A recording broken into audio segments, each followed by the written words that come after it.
Ladies and gentlemen, Jay Haft here. More on the series of the corruption fraud in Wisconsin here. This is a letter from the state of Wisconsin Department of Administration. It's what I did is I made a request to see if you can actually waive the duplicate funding. That means they would allow it. But if you look down here at the bottom, it says Department of Administration has no records responsive to your request. They didn't get they weren't able to have duplicate funding, but you'll see they did. The grant responsibilities is supposed to be used for its intended use.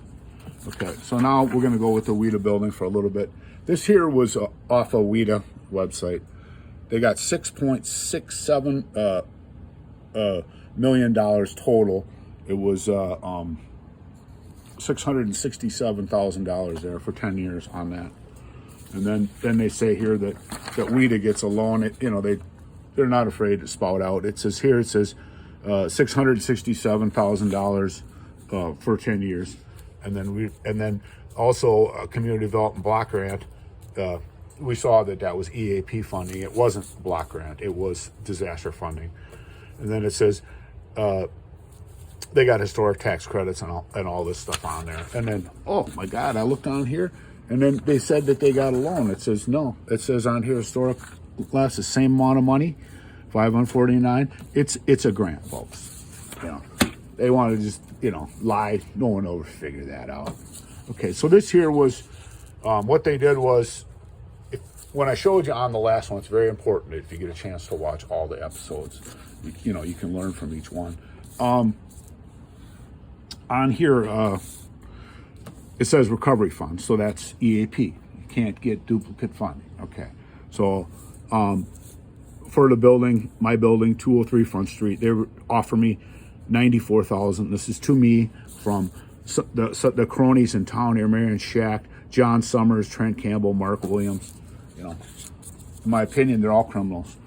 But they were going to get $94,000, to me for my building. That's with no relocation, no appraisal. They don't care. So what were they going to do with the other $190,000 they got?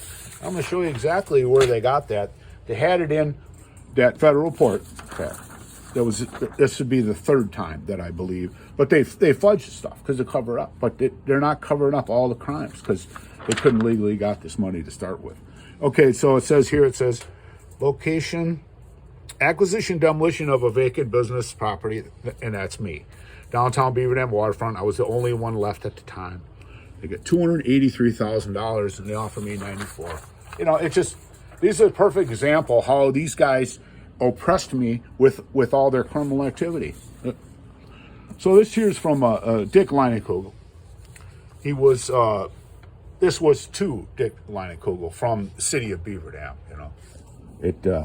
What's interesting about it is they talk on here. They talk how I put down the grant $940, and then they got private equity money from historical tax credits, $1.2 million. And then Tom's got down here $4, but I just showed you it was 6.7. He's got real low estimates on the amount of money that these tax credits are, because they're worth a lot of money. I mean, people love to buy them, rich people. It's another example. This where small people can't afford to buy these historical tax credits. It's just rich people. That's the whole thing with WIDA. I'll go into that later when I get into my my stuff for governor. And then he wanted the city here to get him $1.7 million. And see, that's the money that they got out of 3.7. Okay, believe it or not, yeah. So why didn't they apply for their own loan? Because they couldn't get it. Okay, and then Tom slipped it to them or whatever, or all the other cronies in the city. So the building was overfunded. Now, a little later, I'm going to show you the TIF money because they got like $14 million the way it looks in free money for these developments. Yeah, it's an amazing story. Yeah, and taxpayers have to pay for that too. So this whole thing, it's another part of the fraud, because it says on here the EAP grant. You can't use disaster money for new construction. It has to be used for its intended purpose, which I showed you in the relocation plan already.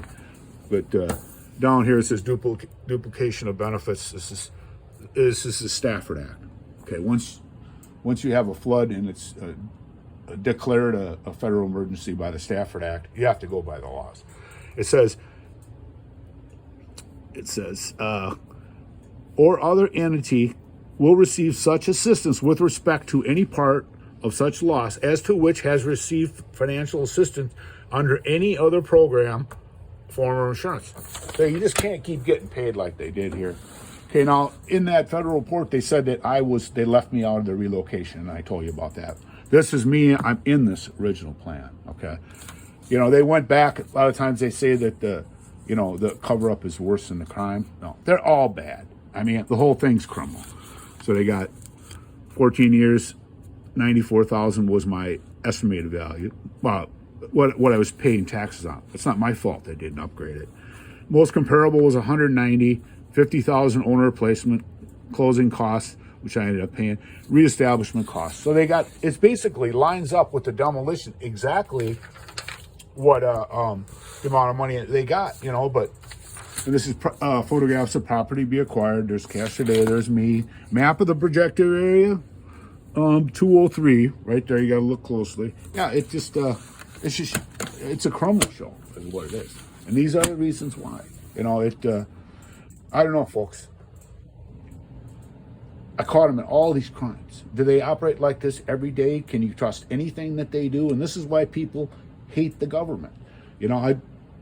Thank you.